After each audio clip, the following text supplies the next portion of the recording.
15 years in Aldawa. Now proceed. Ito nga pala si Uncle, yung tropa nating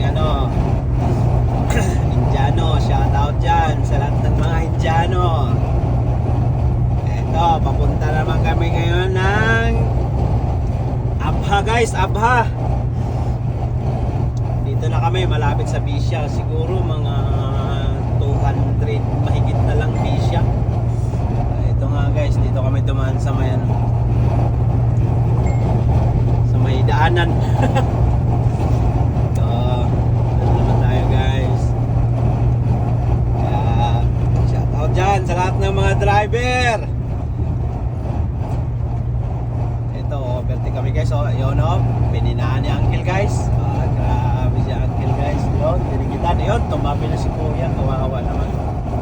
Pasensya na Kuya. Mamadali lang kasi kami.